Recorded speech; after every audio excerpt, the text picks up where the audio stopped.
Welcome to next video of light.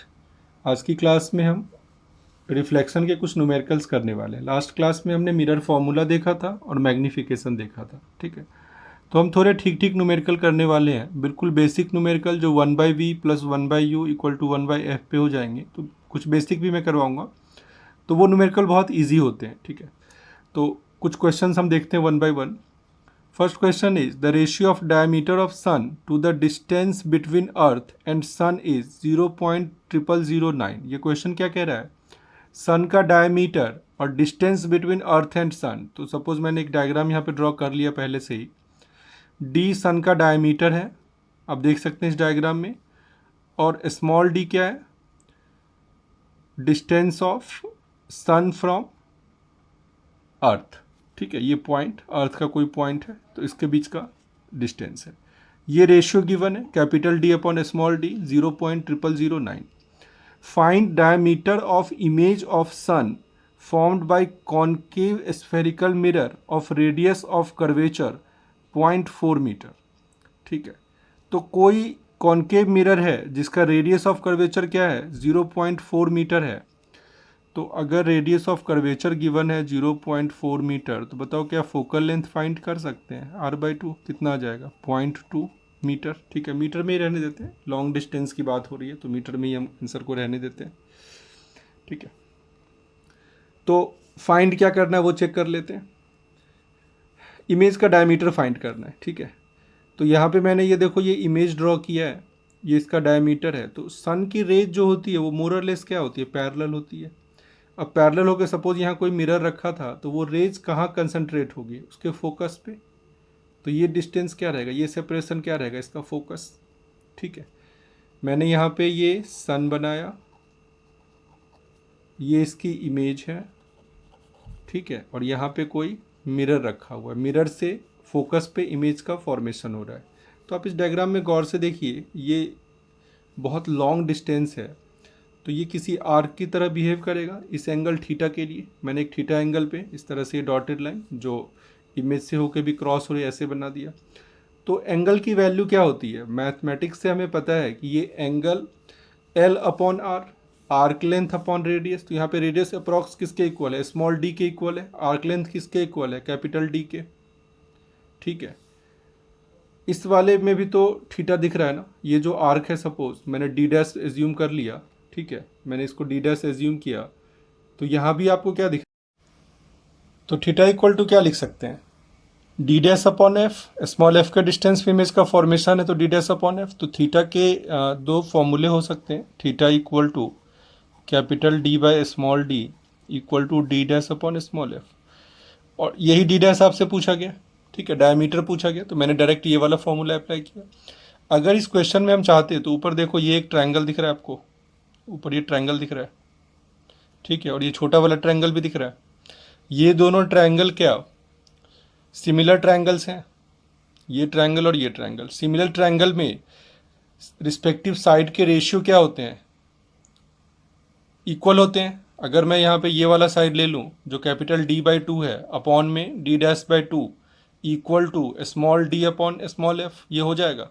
तो उससे भी आंसर हमारा आ जाएगा। तो आपकी मर्जी, आप जिससे करना चाहो। तो मैंने थीटा के फॉर्मूले से जो theta equal to l upon r, arc length upon radius वाला फॉर्मूला है, उसको मैं यूज़ कर रहा हूँ, ठीक है।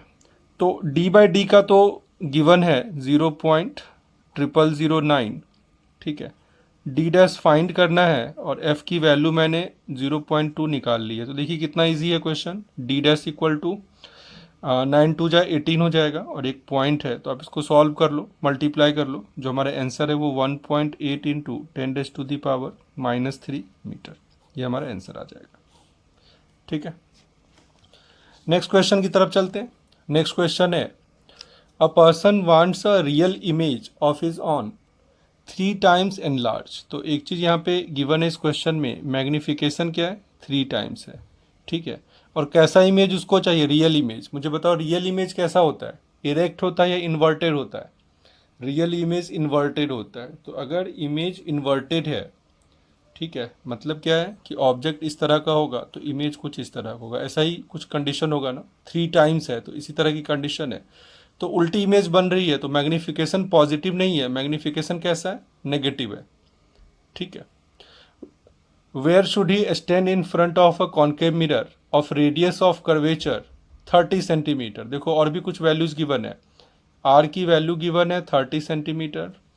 पूछा क्या गया, आपको कहाँ पे खड़े होना है। ठीक है, आप इसको पॉज करके क्वेश्चन को फिर से देख लें, है ना। स्मॉल एफ बताओ क्या होगा, r/2 30/2 15 cm। मैग्निफिकेशन का फॉर्मूला क्या है, -v/u, क्या आ जाएगा -3, minus minus cancel, v = 3u। ठीक है, मिरर फॉर्मूला है हमारे पास, बिल्कुल है, 1/v + 1/u, क्या है फॉर्मूला 1/f।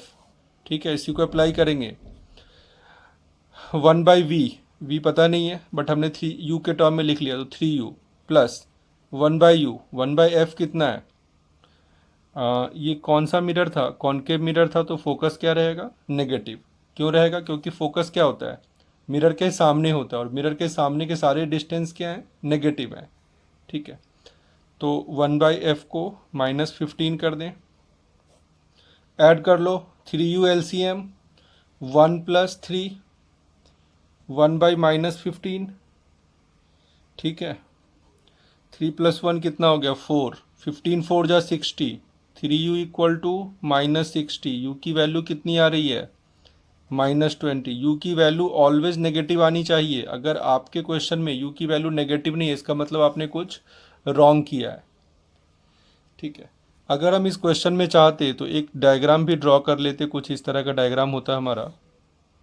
सपोज ये फोकल लेंथ है, ये सेंटर ऑफ कर्वेचर है। क्वेश्चन में क्या है कि इस पर्सन को इमेज के सामने किसी पॉइंट पे प्लेस होना है, जिससे कि उसका 3 टाइम्स एनलार्ज रियल इमेज बन रहा है। देखो कौन सा पॉइंट हो सकता है, ये वाला पॉइंट हो सकता है, क्योंकि सी और एफ के बीच का ही कोई पॉइंट होता है जिससे इमेज क्या हो सकती है, लार्ज हो सकती है। ठीक है, ये इस तरह से हमने ड्रॉ किया था ना, तो आप चाहें तो इस क्वेश्चन के लिए ऐसे ड्रॉ कर सकते हैं। ठीक है, तो ड्रॉ करने से थोड़ी क्लैरिटी और बढ़ जाती है, तो आप इस तरह से कर सकते हैं। चलो नेक्स्ट क्वेश्चन देखते हैं। A man stand symmetrically between 2 large plane mirrors fixed to 2 adjacent walls. अब एडजेसेंट वाल्स हैं, ठीक है, यहाँ पे बच्चे थोड़े कंफ्यूज होते हैं कई बार, पैरेलल वाल्स नहीं है। पैरेलल वाल्स होते तो उनके बीच का एंगल क्या होता है, 0 डिग्री, वो कंडीशन बिल्कुल अलग हो जाती है। अभी कैसे वाल्स हैं, एडजेसेंट वाल्स हैं। रूम के एडजेसेंट वाल के बीच का एंगल बताइए, रूम के 2 एडजेसेंट वाल वन आफ्टर अनदर, ये एंगल 90 डिग्री होता है ना। ठीक है, ऑब्जेक्ट सिमेट्रिकली रखा है, सॉरी ह्यूमन बीइंग है, मैन है, वो सिमेट्रिकली प्लेस्ड है, तो कितने नंबर ऑफ इमेज फॉर्म होंगे, तो क्या करना है आपको, 360/θ फाइंड करना है। ठीक है, मैंने ये सारा एक्सप्लेन किया हुआ है, number of images bye combination of mirror.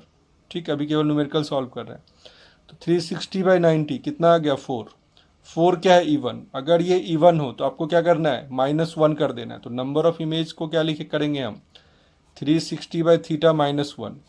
हमें डायरेक्ट इसको -1 करना है। ठीक है, मैंने आपको थोड़ा और एक्सप्लेन करने के लिए लिख दिया। तो 4 - 1 कितने इमेज बनेंगे, 3। बताओ आ गया समझ में। नेक्स्ट क्वेश्चन में, a 4.5 centimetre object is placed perpendicular to axis of convex mirror. अभी कॉन्वेक्स मिरर का क्वेश्चन है, ठीक है, जो जो गिवन है वो हम लिखते जाते हैं। 4.5 सेंटीमीटर ऑब्जेक्ट, ठीक है, तो ये ऑब्जेक्ट की हाइट गिवन है, हाइट ऑफ ऑब्जेक्ट क्या है 4.5 cm, परपेंडिकुलरली प्लेस्ड है। फोकल लेंथ गिवन है, फोकल लेंथ क्या है 15। बताओ ये कॉन्वेक्स मिरर है इस तरह का, ये होता है ना कॉन्वेक्स। फोकस किधर होता है इसका, पीछे की तरफ, तो फोकस क्या होगा, मिरर बिहाइंड द मिरर, तो फोकस क्या रहेगा, पॉजिटिव।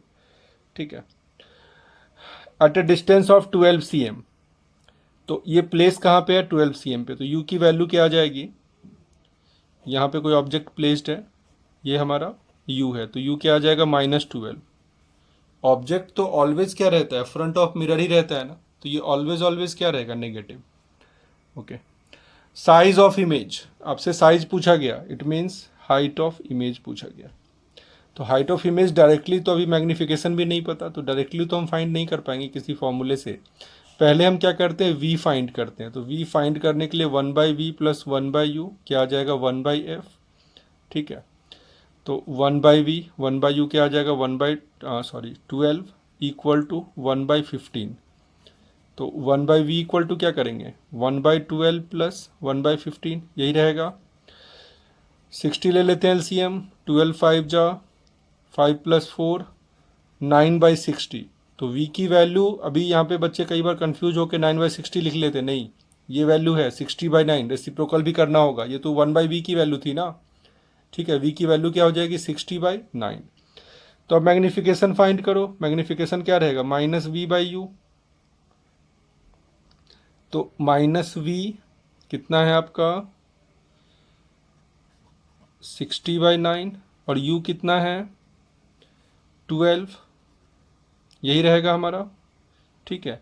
u की वैल्यू ऑलरेडी माइनस है तो वो माइनस भी लगेगा, 12 5 जा माइनस माइनस कैंसिल। m की वैल्यू क्या आ गई, 5/9।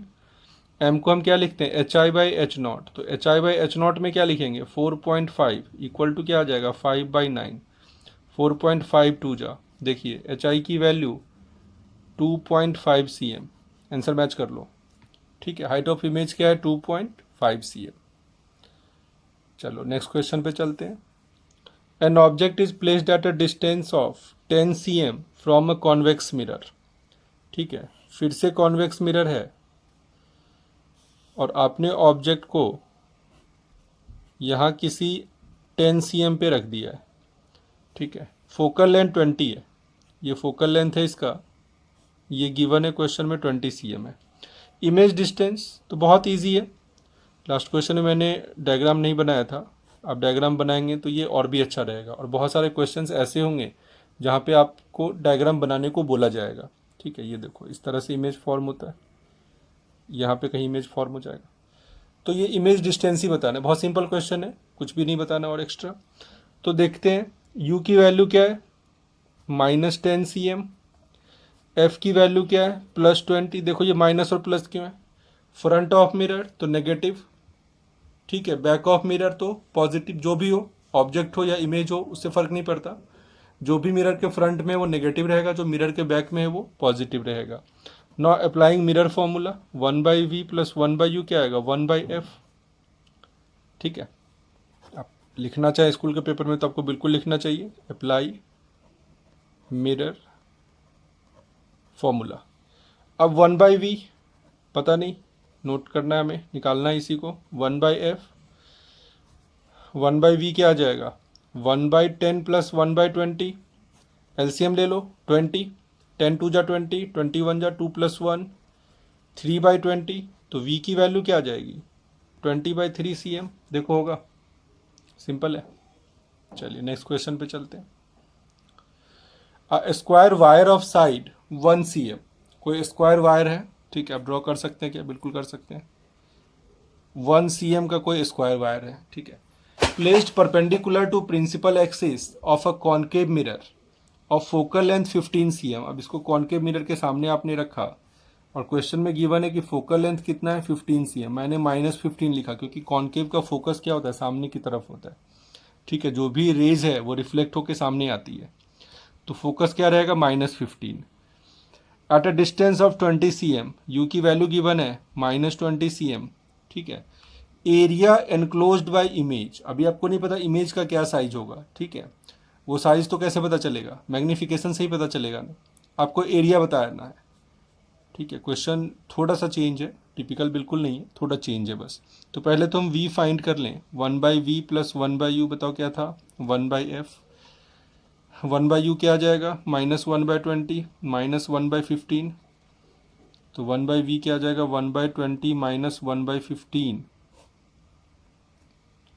60, 23 जा 3 - 4 -1/60, v क्या आ जाएगा, -60 cm, बताओ।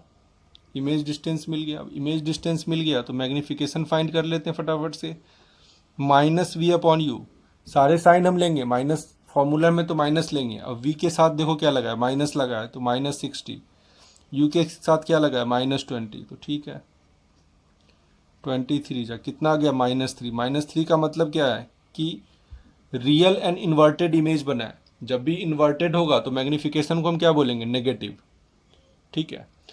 तो रियल एंड इन्वर्टेड बना है और मैग्नीफिकेशन 3 टाइम्स हो रहा है, इसका मतलब कि जो साइड 1 cm का था, अभी इमेज कैसा बनेगा, यहाँ नहीं बनाऊंगा मैं, आपको लगेगा मिरर के पीछे बन रहा है, ये मिरर के सामने ही बनेगा। मैं केवल इसके साइज की बात कर रहा हूँ कि पहले 1 cm था और मैग्नीफिकेशन क्या हो रहा है 3 टाइम्स। नेगेटिव हो रहा है वो अलग कहानी, वो नीचे बनेगा, प्रिंसिपल एक्सिस के नीचे बनेगा, लेकिन मैग्नीफिकेशन क्या है 3 टाइम्स। इसका मतलब जो 1 cm है अब क्या हो जाएगा 3 cm। तो एरिया क्या हो जाएगा, एरिया ऑफ इमेज, क्योंकि अब ये 3 cm हो चुका है तो 3 × 3 9 सेंटीमीटर स्क्वायर। ठीक है, तो आंसर मैच कर लो। आज की क्लास में बस इतना ही, नेक्स्ट क्लास में फिर से मिलते हैं, तब तक के लिए थैंक यू सो मच।